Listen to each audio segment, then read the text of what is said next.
Start होती है कहानी में एक लड़का जिसका नाम होता है ओसातो। वो स्कूल में बहुत देरी तक रुका होता है और वो अपना छाता लाना भूल जाता है। तभी उसे स्कूल के दो सीनियर्स मिलते हैं जो जो हेड होते हैं स्कूल काउंसिल ग्रुप के। तो वो दोनों उसे एक छाता देते हैं और तीनों साथ में घर के लिए निकल जाते हैं छाते में। तो जो ओसातो होता है वो कभी भी काजुकी जो होता है सीनियर स्टूडेंट उससे बात नहीं की होती है। तो उसने सोचा नहीं था कि वो इतना अच्छा होकर उसे इतनी नॉर्मल तरीके से बात करेगा। और जो ये लड़की होती है जिसका नाम सुजुने होता है, ये ग्रेजुएशन की आखिरी ईयर में होती है और उन्होंने अभी भी नहीं सोचा होता है कि वो आगे क्या करने वाली है। और यही क्वेश्चन उन दोनों से पूछती है पर उन दोनों ने भी कोई जवाब नहीं दिया होता है। अब ये लोग जाने लगते हैं। फिर उन्हें कोई एक बेल की आवाज़ सुनाई देती है, लेकिन ओसातो कहता है कि मुझे कोई आवाज़ नहीं सुना दे रही है। फिर वही आवाज़ बढ़ते जाती है और वो लोग जहाँ पे खड़े होते हैं वहीं पे नीचे में कुछ मैजिक सा सर्कल क्रिएट होता है। वो लोग वहाँ से एक दूसरे वर्ल्ड में पहुँच जाते हैं। अब वो लोग मिलकर ओसातो को उठाते हैं। तो ओसातो उठकर बोलता है कि हम लोग ये कहाँ पर आ गए हैं। तो काजुकी कहता है कि मुझे भी नहीं पता, मुझे भी अभी ही सुजुने उठाया है। वो लोग देखते हैं कि उनके सामने एक दूसरे किंगडम का राजा होता है और राजा उन्हें हीरोज़ कहकर बुलाता है। राजा का कहना होता है कि आप लोग यहाँ पर आए हैं, हम लोगों ने आपको बुलाया है, आप हमारी रक्षा करेंगे। हम कुछ समय पहले हमारे यहाँ एक शैतान था जिसने हम लोगों ने बहुत मुश्किल से लड़ाई करके भगाया था, लेकिन हम लोगों ने आपको यहाँ पे मदद करने के लिए बुलाया है। लेकिन काजुकी बहुत गुस्सा हो जाता है कि ये लोग हम बिन पूछे हमारे दूसरी दुनिया में ले आए हैं। लेकिन ये सब सुजुने को बहुत ही एक्साइटेंट लग रहा था और सारी बातें ध्यान से सुन रही थी और उसे ये सब बहुत अच्छा लग रहा होता है।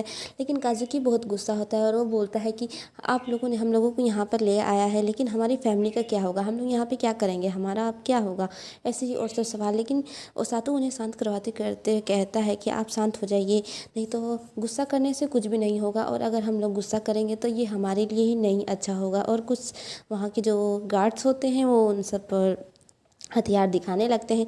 तब वहाँ के राजा कहते हैं कि मैं ये सिर्फ आप लोगों को दूसरी दुनिया से लाने का ही मैजिक जानता हूँ, वापस भेजने का नहीं। लेकिन फिर राजा उनके चरणों में पड़कर बोलने लगते हैं कि आप लोग प्लीज़ शांत हो जाइए और मेरी बात सुनिए। अगर आप लोग हम लोगों की मदद करेंगे तो मैं आप लोगों से वादा करता हूँ कि मैं आप लोगों को आपके दुनिया में वापस भेज दूँगा। तो राजा अपनी एक गार्ड होती है जिससे वो बोलते हैं कि आप इन लोगों की बताइए कि इन लोगों के पास कौन सी शक्तियाँ हैं। तो ये लोग को बहुत एक्साइटमेंट लगने होता है कि ये लोग एक दूसरी दुनिया में आ गए हैं और इन लोगों के पास सामने एक राजा है और इन लोगों के पास कुछ मैजिक भी है जिसका इस्तेमाल ये लोग कर सकते हैं। तो जब वो लड़की होती है जिसका नाम शायद सेलिया होता है, तो राजा उससे कहते हैं कि तुम इन सब की मैजिक चेक करो। तो सबसे पहले सुजुने अपनी मैजिक चेक करती है तो उसके पास पता चलता है उसके पास थंडरस्टॉर्म की मैजिक है। तो वो बहुत खुश हो जाती है। ओसातो अपने मन में कहता है कि किसी के पास थंडरस्टॉर्म मैजिक होने से वो इतना खुश कैसे हो सकता है। फिर बारी आती है काजुकी की मैजिक कुछ लाइट जैसी होती है। तो काजुकी कहता है ये क्या लाइट जैसी मैजिक है, दुश्मनों को अंधा कर। लेकिन फिर जो गार्ड होती है, जो मैजिक क्रिस्टल बॉल होता है जिसका, तो वो बोलती है कि नहीं, ये जो लाइट म्यूजिक होती है ये मैजिक है, ये बहुत ही रेयर होती है, इससे आप दुश्मनों को बहुत ही आसानी से हरा सकते हैं और ये बहुत रेयर पावर होती है जो बहुत कम लोगों के पास होती है। तो जो सुजुने होती है वो बोलती है इससे आप लाइट की बनी स्वॉर्ड का इस्तेमाल कर सकते हैं और भी लाइट रेजर और भी बहुत कुछ। लेकिन जब बारी आती है तो ओसातो की बारी आती है तो उसमें बहुत ही सुंदर कलर की ग्रीन लाइट निकलती है जिसे सभी लोग वहाँ पे देखते हैं। लेकिन फिर जब ये बात सिसिलिया राजा को बताती है तो वो मतलब कि वो इतनी पावर के साथ एक्साइटमेंट होकर ओसातो को ले जाकर राजा के पास लेके जाती है। तो राजा भी बोले, तो राजा सुनकर बोलते हैं क्या ग्रीन कलर की लाइट। तो राजा मतलब कि वो लोग उससे बात करने लगते हैं कि हम लोग इसे कहाँ पे छुपाएं हम लोग को। तो राजा बोलते हैं कि इसे शहर में भेजना ठीक रहेगा। तभी वहाँ पे कोई एक खतरनाक सी लेडी आती है जो राजा को ग्रीट करती है और बोलती है कि आप लोगों की रिचुअल सेरेमनी हो गई है। वो जो गार्ड होती है वो रेस्क्यू कंपनी की हेड, मतलब कि रेस्क्यू डिपार्टमेंट की हेड होती है और उसका काम होता है लोगों की जान बचाना। तो राजा उससे झूठ कह देते हैं कि हाँ हम रिचुअल पूरा हो गया है लेकिन ये गलती से यहाँ पर आ गया है, इसके पास कोई पावर नहीं है। तो लेकिन जैसे ही वो जाने लगती है तो फिर से ओसातो कहता है कि आप लोग क्या बात करें, मुझे कुछ समझ में नहीं आया, क्या आप लोग मुझे अच्छे से समझाने की कोशिश करेंगे। और वो ग्रीन कलर की लाइट, अब राजा नहीं चाहते थे कि ये बात जो गार्ड है रोज़ उसको पता चले, लेकिन रोज़ ये बात सुन लेती है। अब रोज़ क्या करती है कि ओसातो को अपने साथ ले जाने के लिए तैयार हो जाती है, लेकिन राजा सिसिलिया को ऑर्डर देते हैं कि तुम कुछ भी करो और इससे बचाओ। तो वो उसको एक अजीब से ट्रांसपेरेंट बबल जैसे में कैद करके उसे कहीं छुपाने के लिए अपनी पावर से इस्तेमाल करती है कि वो कहीं उसे दूर लेके जाए, लेकिन रोज़ भी उसके पीछे पड़ जाती है और अपनी पावर लगाकर वो भी उसका पीछा करने लगती है और वो उसको पकड़ लेती है, उसका बबल फोड़ देती है और उसको अपने कब्जे में कर लेती है और राजा से कहती है कि मैं इसको लेकर जा रही हूँ। वो उसको लेकर अपने साथ चली जाती है। फिर यहाँ पे राजा ऐसा नहीं चाहते थे कि ऐसा हो, क्योंकि ये जो म्यूज़िक है ये बहुत बहुत रेयर म्यूज़िक है। अब ये बात काज़ुकी और सुज़ुने को पता चलती है तो ये दोनों बहुत परेशान हो जाते हैं, लेकिन जो सिसिलिया होती है वे कहती है कि इसमें कोई घबराने वाली बात नहीं है, पर ये जो रोज़ है उनके सिखाने का तरीका बहुत अलग है।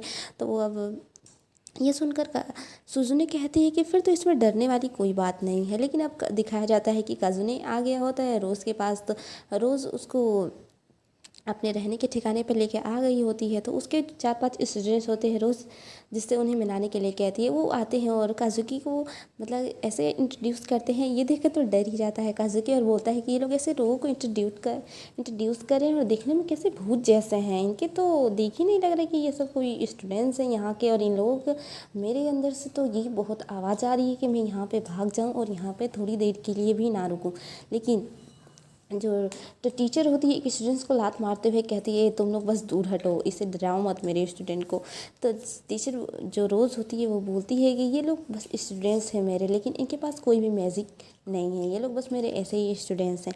लेकिन जो टीचर होती है वो बोलती है कि और मेरे साथ 2 लोग हैं जो ये वाली मैजिक उनके पास है, लेकिन वो लोग कहीं और काम करते हैं। तो टीचर रोज़ कहती है कि तुम आज के लिए यहीं पर रहो और खाना खाओ, तुम्हारी ट्रेनिंग कल से स्टार्ट होगी। तो अब काज़ुकी कहता है कि क्या मैं ये जादू का इस्तेमाल कहीं और से सीख सकता हूँ, लेकिन टीचर उसकी बात को इग्नोर कर देती है और कहती है कि तुम्हारी ट्रेनिंग स्टार्ट होगी, लेकिन तब तक के लिए तुम्हें एक कमरा दिया जाएगा टॉम के साथ, तो तुम उसमें रह सकते हो। तो ओसातो कहता है कि इसने मेरी बात सुनी भी है या नहीं। अगली सुबह ओसातो उठकर अपने आप से कहता है काश ये सब एक सपना होता, पर कोई बात नहीं, ये ही सच है।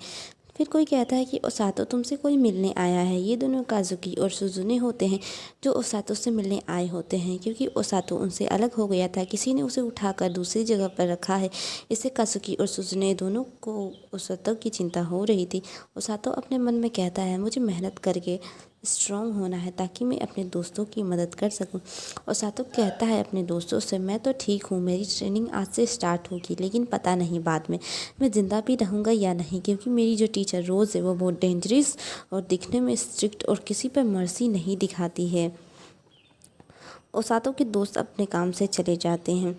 टीचर रोज़ पीछे से आती है और कहती हैं कि तुम्हारा अपने हीरोज़ से मिलना हो गया। तो काज़ुकी डरते हुए और काँपते हुए कहता है हाँ में जवाब देता है। तो टीचर कहती हैं कि तुम डर क्यों रहे हो इतना, तुम किसी जेल में नहीं हो, तुम किसी से भी यहाँ मिल सकते हो, लेकिन जब तुम ट्रेनिंग से फ्री हो। टीचर रोज़ काज़ुकी को एक डायरी देती हैं जिसमें कहती हैं कि तुम इसमें अपने डेली ट्रेनिंग रूटीन का रिकॉर्ड लिखोगे और तुम्हें कैसा महसूस होता है तुम ये भी लिखोगे।